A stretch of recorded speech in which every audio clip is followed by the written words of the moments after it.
Hello everyone, welcome to GN study centre. पिछले lecture में हम लोग प्योर रेसिस्टिव सर्किट के बारे में डिस्कस किए थे और आज के इस लेक्चर में हम लोग प्योर इंडक्टिव सर्किट के बारे में डिस्कस करेंगे। तो चलिए वीडियो को शुरू करते हैं। प्योर इंडक्टिव सर्किट के बारे में पढ़ने से पहले हम लोग इसके इम्पोर्टेंट टर्म थोड़ा देख लेते हैं, जैसा कि इंडक्टर क्या होता है, इंडक्टेंस क्या होता है और रिएक्टिव इंडक्टेंस क्या होता है, सेल्फ इंडक्टेंस, म्यूचुअल इंडक्टेंस, इस सब के बारे में हम लोग थोड़ा डिस्कस करते हैं। फिर हम लोग आएंगे प्योर इंडक्टिव सर्किट पर। तो चलिए पढ़ेंगे क्या, इंडक्टर। इंडक्टर क्या होता है, सबसे पहले तो बात यहाँ करेंगे। इंडक्टर क्या होता है समझिएगा। सबसे पहले तो इसको सिंबल लिखते हैं। सिंबल, एक वायर को क्या करते हैं, एक वायर को टर्न कर देते हैं। एक वायर को टर्न कर देते हैं तो क्या बन जाता है, इंडक्टर। क्या बनता है, इसको क्या बोलते हैं, इंडक्टर बोलते हैं। क्या बोलते हैं, इंडक्टर। तो ये क्या करता है, इसका काम क्या है, तो यहां जानते हैं हम लोग। Inductor is a passive component which store the electrical energy in magnetic field।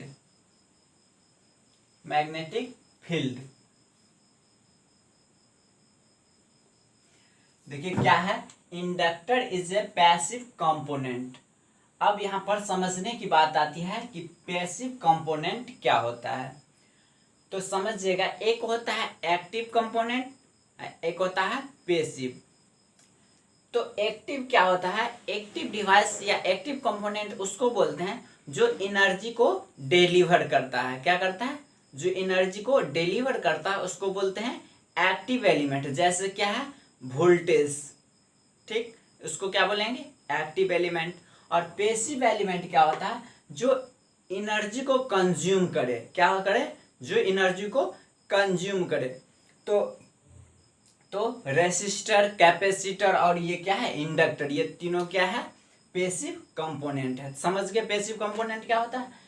तो ये इंडक्टर क्या करता है, इलेक्ट्रिकल एनर्जी को स्टोर करता है किसमें, मैग्नेटिक, अपने मैग्नेटिक फील्ड में। when the electric current passing through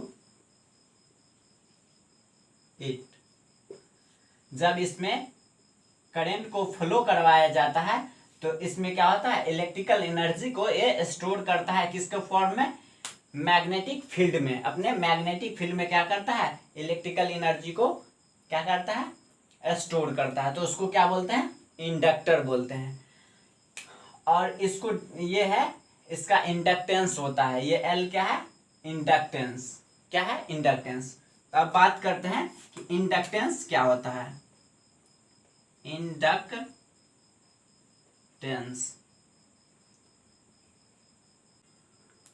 तो इंडक्टर क्या होता है जानते हैं यहां से। It is a property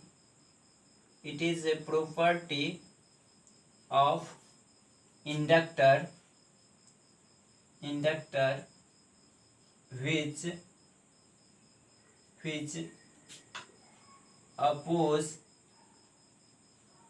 which oppose the change in electric current। समझिएगा यहाँ से, इंडक्टेंस क्या है, इंडक्टर का प्रॉपर्टी है जिसके कारण करंट में जो चेंजिंग होता है उसको क्या करता है, अपोज करता है। क्या करता है, अपोज।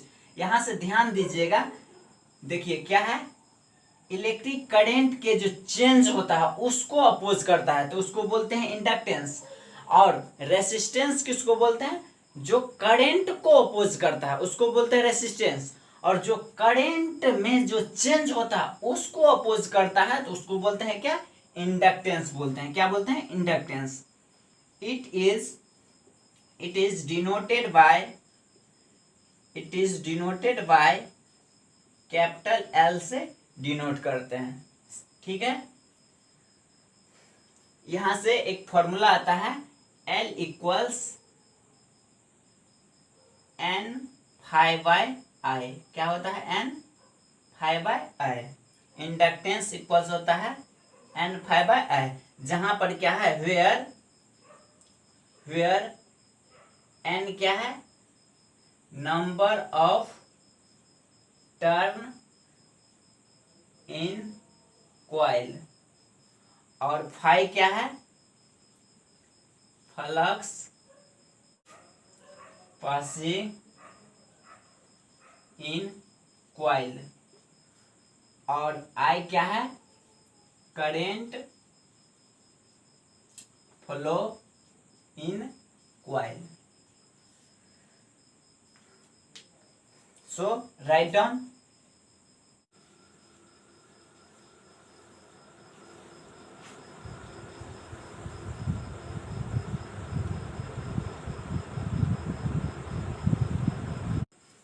अब बात करते हैं, इंडक्टेंस दो तरह से होता है।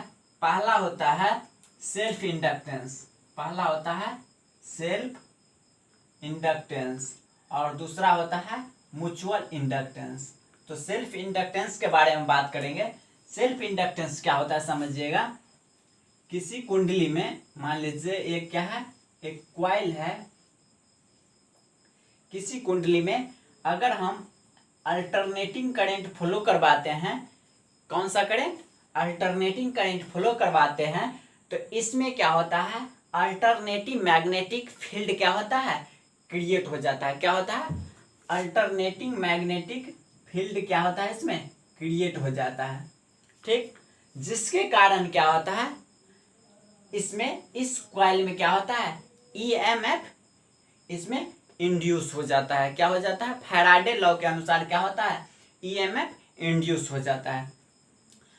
फैराडे लॉ के बारे में हम लोग पिछले क्लास में डिस्कस कर लिया है, जिसका लिंक आपको डिस्क्रिप्शन बॉक्स में मिल जाएगा, आप वहां से देख सकते हैं। तो क्या होता है, सेल्फ इंडक्टेंस, कि किसी कॉइल में अल्टरनेटिंग करंट को फ्लो करने से क्या होता है, इसमें अल्टरनेटिंग मैग्नेटिक फील्ड इस कॉइल में क्या होता है, डेवलप हो जाता है, जिसके कारण क्या होता है, इस कॉइल में क्या होता है, ईएमएफ इंड्यूस हो जाता है इस अपने ही कॉइल के कारण। तो उसको क्या बोलेंगे, अपने ही जब कॉइल के कारण इसमें क्या होता है, ईएमएफ इंड्यूस होता है, तो उसको क्या बोलेंगे, सेल्फ इंडक्टेंस बोलेंगे। क्या बोलेंगे, सेल्फ इंडक्टेंस। तो यहां से डिफिनेशन पे आते हैं हम लोग। Self inductance is the phenomena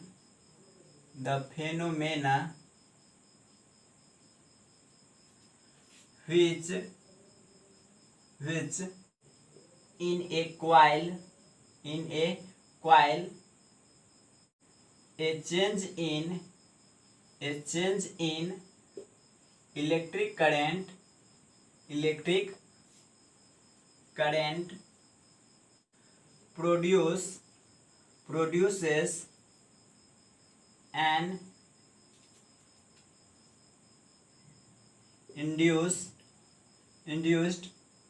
EMF, यानी इलेक्ट्रोमोटिव फोर्स itself अपने ही कॉइल के कारण इसमें क्या होगा, ईएमएफ इंड्यूस होगा, तो उसको क्या बोलेंगे, सेल्फ इंडक्टेंस। तो देखिए इसका फॉर्मूला आता है E equals minus L D phi by D T क्या आता है, E equals minus L D phi by D T, जहां पर L क्या है, सेल्फ इंडक्टेंस है, क्या है, सेल्फ इंडक्टेंस है, और D phi by D T क्या है, rate of change of flux, क्या है, rate of change of flux. E क्या है, बैक ईएमएफ, क्या है, बैक ईएमएफ है। यहाँ पर minus sign, negative sign shows that the back EMF direction of back EMF opposite the induced EMF, क्या है, इंड्यूस्ड EMF के अपोजिट डायरेक्शन में क्या है, बैक EMF है, निगेटिव साइन यह सोच करता है। सो राइट डाउन,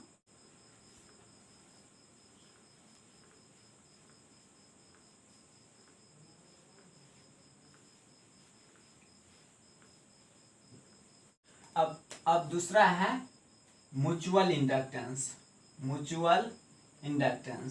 म्यूचुअल इंडक्टेंस क्या होता है, यह दो कॉइल के, जब भी होता है दो कॉइल के बीच में होता है म्यूचुअल इंडक्टेंस। ये होता है म्यूचुअल इंडक्टेंस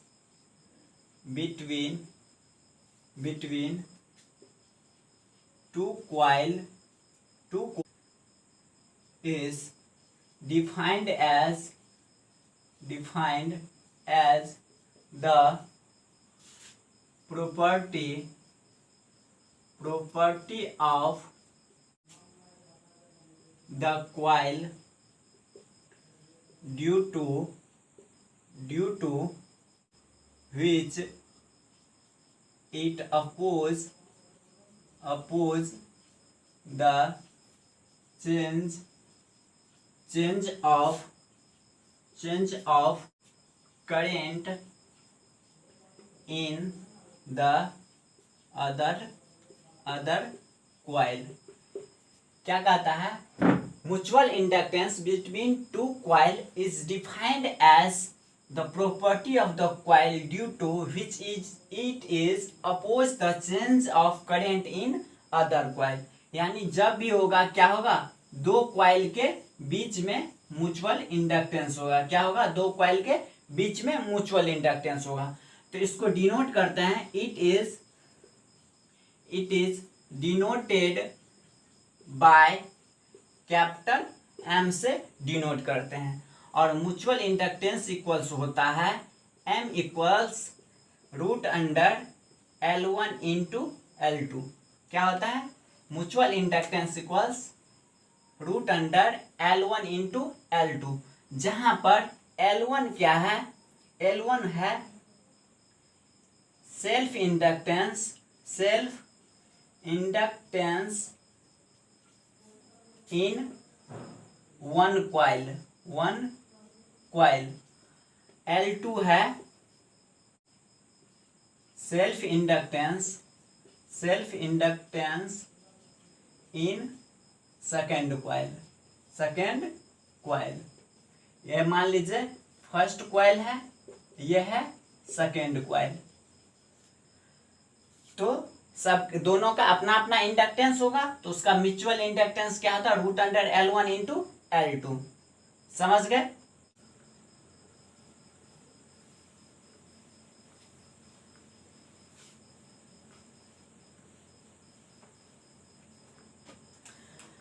अब बात करते हैं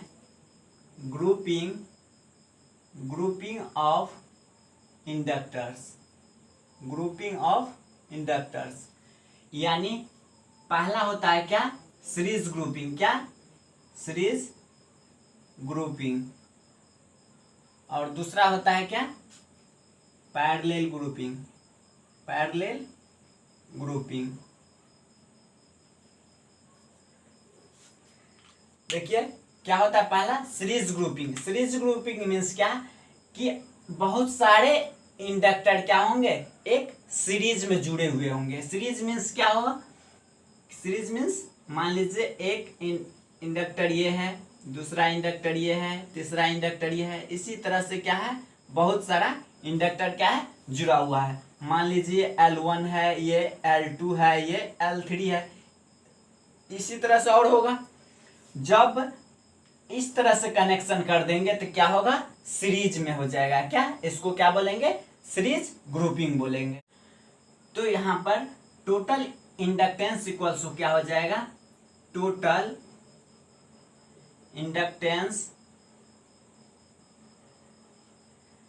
LT, टोटल इंडक्टेंस इक्वल्स होता है, जिस तरह से हम लोग रेसिस्टेंस में सीरीज रेसिस्टेंस को ऐड करते हैं, इसी तरह से हम लोग इंडक्टर में भी उसी तरह से ऐड करेंगे। तो क्या होगा, L1 plus L2 plus L3 plus so on. जितना भी इंडक्टर होगा उसको अगर सीरीज में जोड़ना रहेगा तो क्या करेंगे, सबको इंडिविजुअली क्या करेंगे, ऐड कर देंगे। क्या कर देंगे, ऐड कर देंगे। ये हो गया क्या, सीरीज ग्रुपिंग। और पैरेलल ग्रुपिंग क्या होता है, देखिएगा एक इंडक्टर ये है, दूसरा इंडक्टर ये, तीसरा मान लीजिए ये है, इसी तरह से बहुत सारा है। उसको क्या करेंगे, दोनों इंड को क्या करेंगे, शॉर्ट कर देंगे। तो क्या हो जाएगा, इसको क्या बोलेंगे, पैरेलल ग्रुपिंग। इसको क्या बोलेंगे, पैरेलल ग्रुपिंग। तो देखिए इसका क्या होगा, टोटल,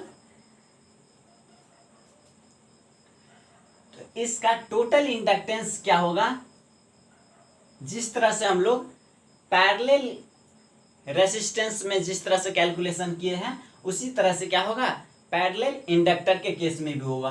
तो क्या होगा, 1 बाय टोटल इंडक्टेंस इक्वल्स क्या होता है, 1 by L1 plus 1 by L2 plus 1 by L3 plus so on.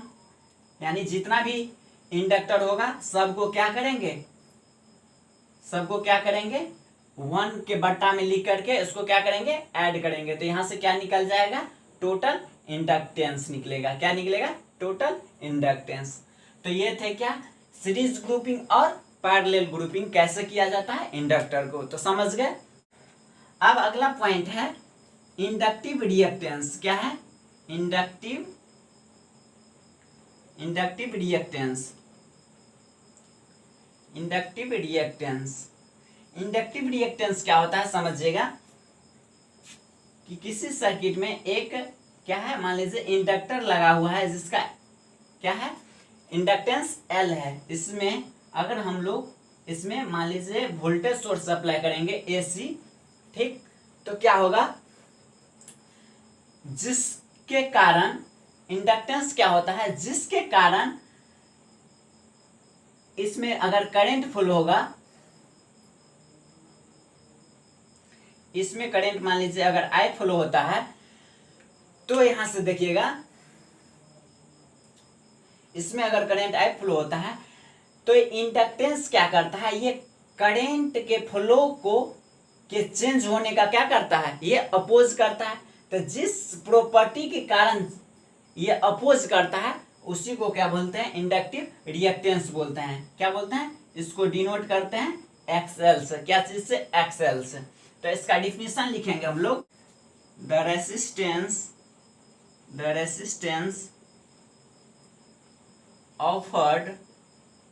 offered by a coil to the flow of electric current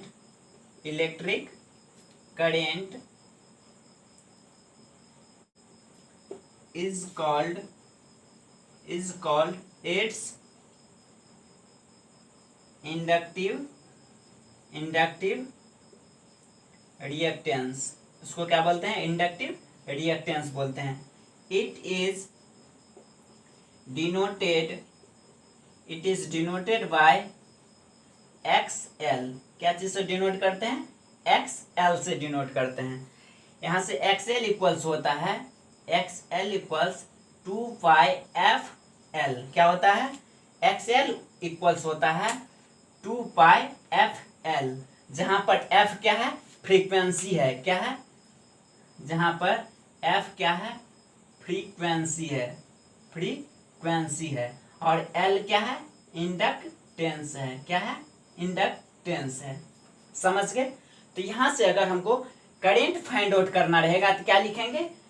I equals क्या होता है? V अपॉन R होता है। V upon R। यहाँ पर रेसिस्टेंस की क्या है? यहाँ पर क्या है? XL। क्या है? XL। तो यहाँ से अगर करंट फाइंड आउट करना है तो क्या लिखेंगे? I इक्वल्स V अपॉन में क्या है? रेसिस्टेंस ऑफर कौन कर रहा है? XL। तो V अपॉन क्या है? XL हो जाएगा करंट बराबर। सो समझ गए इंडक्टिव रिएक्टेंस क्या होता है। अब आते हैं हम लोग प्योर इंडक्टिव सर्किट पर। सो राइट डाउन।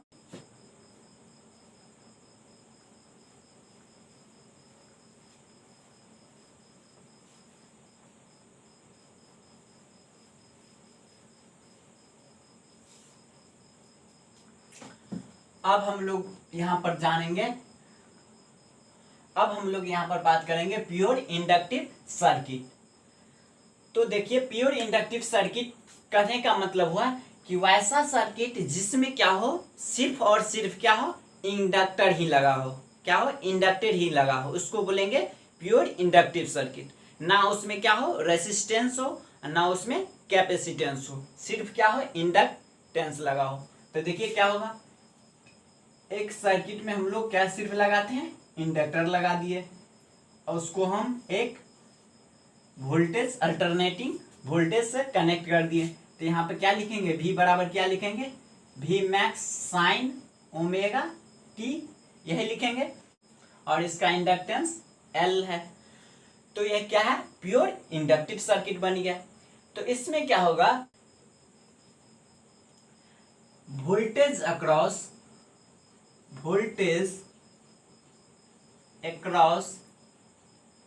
द इंडक्टर, इस इंडक्टर के अक्रॉस वोल्टेज क्या होगा? L D I by D T. क्या होता है? L D I by D T होता है। और यहाँ का वोल्टेज क्या है? V इक्वल्स क्या है? V M sine omega T. क्या है? V M sine omega T. तो यहाँ से क्या हो जाएगा? V M sine omega T equals क्या होगा? L D I by D T होगा ना। चूंकि यहाँ पर क्या होगा, अगर KVL से देखें तो क्या होगा? KVL क्या कहता है कि जो वोल्टेज इंड्यूस हो रहा है और जो वोल्टेज डिसिपेट हो रहा है वो दोनों क्या होगा? बराबर होगा। तो यहां से देखिए इस तरह से लिखेंगे तो क्या होगा? Vm अपॉन क्या लिखेंगे? ये क्या है? L है। क्या है? L। ये क्या है? Sine omega T. D T को यहां लाएंगे तो क्या होगा? इनटू डी टी इक्वल्स क्या बचेगा? सिर्फ डी आई बचेगा। क्या बचेगा? D I. क्या है? डी आई यानी क्या है? स्मॉल अमाउंट ऑफ करेंट है। तो इसको अगर टोटल आई में बदलेंगे तो क्या होगा? इसको इंटीग्रेट करना पड़ेगा। तो लिखेंगे इंटीग्रेटिंग बोथ साइड इंटीग्रेट करेंगे तो क्या होगा? Integration of V M upon L into sine omega T into D T. यहाँ क्या होगा? Integration of D I. तो यहाँ से देखिएगा ये क्या है? कांस्टेंट है, तो इसको तो बाहर निकालेंगे तो V M upon L. Sine omega T है, साइन ओमेगा टी है, इसका इंटीग्रेशन क्या होगा? साइन का क्या होता है? माइनस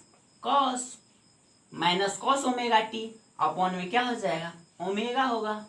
ठीक।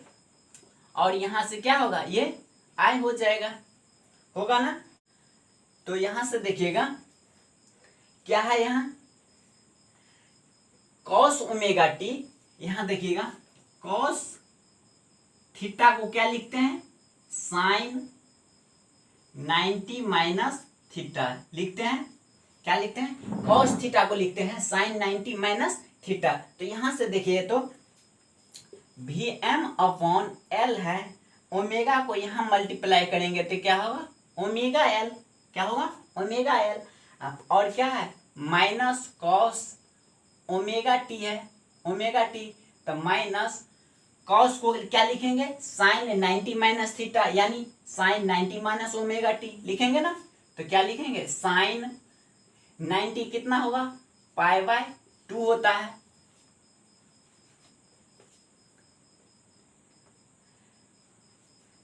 साइन 90 कितना होता है, 90 को लिखेंगे कितना, पाई बाय 2 लिखेंगे, माइनस क्या, ओमेगा टी लिखेंगे या नहीं लिखेंगे। तो इक्वल्स क्या लिखेंगे, यहाँ पर आई लिखेंगे। तो देखिए तो V M upon omega L into, देखिए साइन, साइन अगर माइनस को इससे मल्टीप्लाई करेंगे तो ये माइनस ये प्लस, तो क्या होगा, ओमेगा टी माइनस कितना, पाई बाय 2 इक्वल्स क्या, आई। यहां से देखिए V M upon omega L को क्या लिखते हैं, यहां से देखिए ओमेगा एल को लिखते हैं क्या, एक्स एल, क्या लिखते हैं, एक्स एल लिखते हैं। तो यहां से देखिए ओमेगा एल को क्या लिखेंगे, x L, x L into sine omega T minus pi by 2 equals क्या होगा, आई। यहां से देखिए वी एम बट्टा एक्स एल को पिछले अभी क्या लिखे थे, आई मैक्स, क्या होगा, आई मैक्स हो जाएगा, I max but into sine omega T minus pi by 2 equals I. तो यहां से देखिए आई इक्वल्स क्या हो गया, I max sine omega T minus pi by 2 हो गया।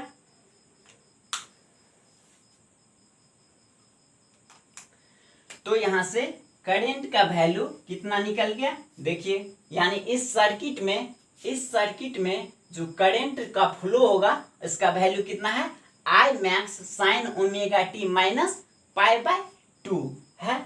पहले इतना लिख लीजिए, फिर आगे हम लोग समझते हैं।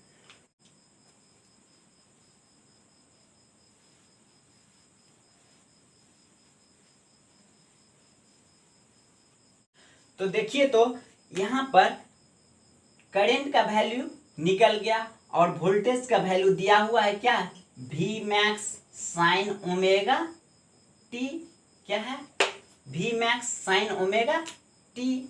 यहां से देखिए फेज डिफरेंस कितना, तो देखिए ये ओमेगा 2 टी है, ये omega T minus pi by 2 है, यानी वोल्टेज से पाई बाय 2 क्या है, करंट जो है पाई बाय 2 से पीछे चल रहा है, क्या चल रहा है, पीछे। यानी पीछे कहने का मतलब क्या, कि वोल्टेज जो है करंट से लीड कर रहा है और करंट जो है वोल्टेज से क्या कर रहा है, लैग कर रहा है, वो भी कितना डिग्री से, यानी 90 डिग्री से, यानी पाई बाय 2 रेडियन से। तो यहां से देखिएगा इसका वेव डायग्राम कैसा बनेगा, वेव डायग्राम क्या होता है, यहाँ पर क्या लेते हैं, वोल्टेज और करंट को, यहाँ पर टाइम लेते हैं। तो यहाँ से देखिएगा और लंबा थोड़ा ले लेते हैं, ये टाइम है। तो देखिए वोल्टेज है, तो पहले हम लोग वोल्टेज का लिख लेते हैं। तो देखिए इससे कितना डिग्री पीछे है, पाई बाय 2 क्या है, करंट है, ये तो मेरा हो गया क्या, वोल्टेज, क्या हो गया, वोल्टेज। करंट कितना डिग्री लैग है, पाई बाय 2 से। तो देखिए पाई बाय 2 कहां पर होगा, तो देखिए ये होता है 0, यहां होता है पाई बाय 2, ये होता है पाई, और यहां पर जहां पर मैक्सिमम होगा ये होता है 3 पाई बाय 2, और यहां पर क्या होता है 2 पाई, क्या होता है 2 पाई होता है। तो यहां से समझिएगा वोल्टेज जो है, वोल्टेज से करंट कितना है, पाई बाय 2 लैगिंग है, यानी पीछे से है। तो पीछा क्या होगा, यहाँ से शुरू होगा, देखिए यहाँ से शुरू होगा, इस तरह से जाएगा ना। तो ये क्या हो जाएगा, करंट का वेव डायग्राम है। और एक है बैक ईएमएफ। बैक ईएमएफ क्या होता था कि इंड्यूस ईएमएफ से अपोजिट होता था। तो देखिए इंड्यूस ईएमएफ ये है रेड कलर वाला, तो बैक ईएमएफ क्या होगा, इसका अपोजिट, यानी ये ऊपर तो ये नीचा बनेगा, ये नीचा तो ये क्या हो जाएगा ऊपर। ये क्या है, बैक ईएमएफ है, समझ रहे हैं। तो ये तो हो गया क्या, वेव डायग्राम। क्या है, वेव डायग्राम, समझ गए। और है एक vector diagram. Vector diagram, vector diagram किस तरह से होगा, तो देखिए ये कितना है, ये क्या है, मान लीजिए करंट है, तो करंट से 90 डिग्री क्या है, लीड कर रहा है क्या, वोल्टेज। तो लीड करेगा तो क्या होगा, ऊपर में वोल्टेज, ये कितना डिग्री, 90 डिग्री, समझ रहे हैं ना। ये क्या होगा, वोल्टेज। और बैक ईएमएफ क्या होता है, इंड्यूस ईएमएफ के अपोजिट। तो बैक ईएमएफ कैसा हो जाएगा, इधर हो जाएगा बैक ईएमएफ, समझ रहे हैं। तो ये है क्या, वेक्टर डायग्राम, और ये है क्या, वेव डायग्राम। तो यहां से समझ गए कि कैसे वोल्टेज से करंट लैग करता है और कैसे करंट से वोल्टेज लीड करता है, समझ रहे हैं। इस डायग्राम के थ्रू आप लोग बिल्कुल समझ गए होंगे, कहीं भी दिक्कत नहीं हुई होगी। तो ये थे प्योर इंडक्टिव सर्किट। तो आज का वीडियो इतना ही, मिलते हैं अगले वीडियो में। So thank you for watching.